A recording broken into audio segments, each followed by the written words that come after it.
All right, so here's where we're just gonna start. Putting a little Laurie's seasoning salt, a little garlic and herb,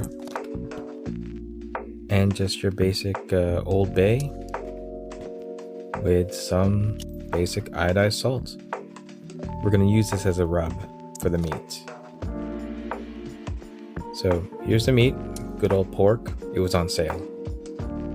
Now the reason we're so heavy on salt is that salt does bring out the flavor, as I've mentioned in other videos before.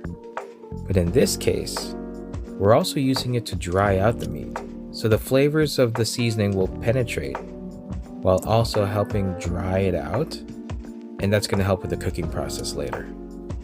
Now I'm wrapping it in saran wrap just so it can give it some time to cure in the fridge, and then we'll move on to the next steps.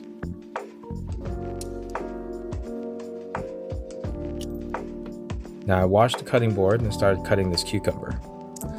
What we're going to do is combine the nice meaty flavor of the meat we're going to cook and roast with something a little bit lighter.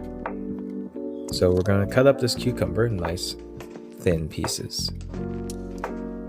Then, after we're done with this, we're going to soak them in a combination of rice vinegar, which is a little sweeter. It's what you usually get on your like sushi rice, and some sugar to add to the sweetness.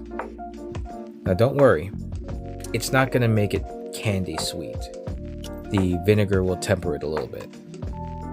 So, taking all the pieces in here, we're going to mix them up a little bit, get them all soaked, and then put it in the fridge. Now, ginger is something new in terms of the ingredients that I work with.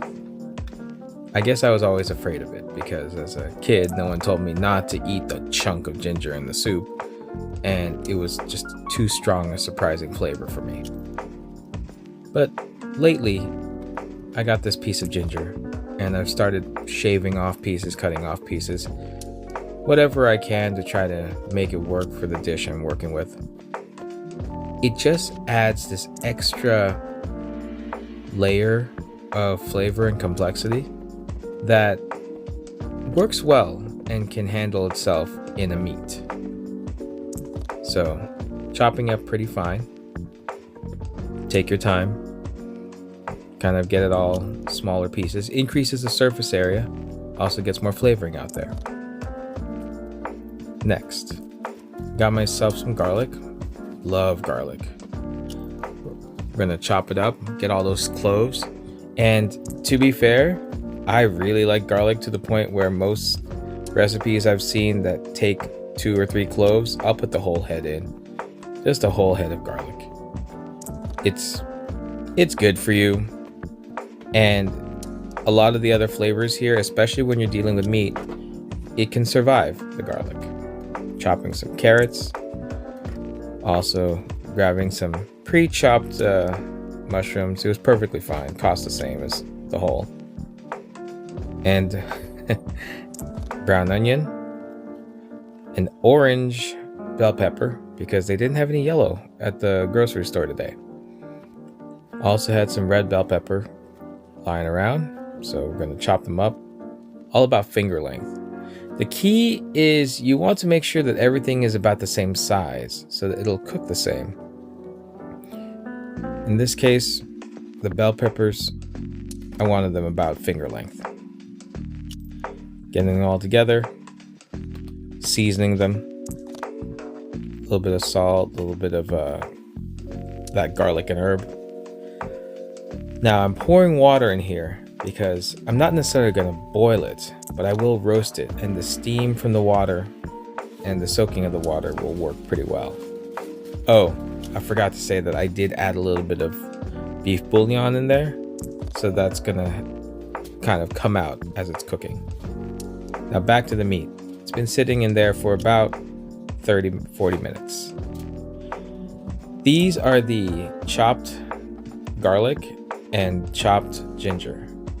I'm putting them with some Maggi, a little bit of umami. You can use soy sauce, whatever kind of adds that extra layer. And then I'm sealing it in this foil. This way, I can kind of getting it cooked in itself. But actually, I went back on that and decided to open it up just a little bit for two reasons. I want that heat to penetrate the top more than the sides. And I wanted to be able to stick the thermometer in there. After a while, kept checking on it. Took about an hour, 40 minutes to an hour to get to the temperature. Ready to go. Oh, and that's just the fat and just the drippings that came off of it. Full of flavor. I'm going to save that for later, actually, and use it in another dish.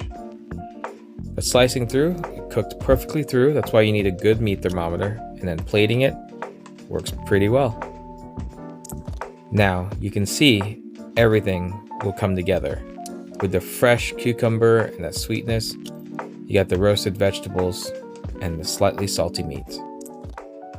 Perfect.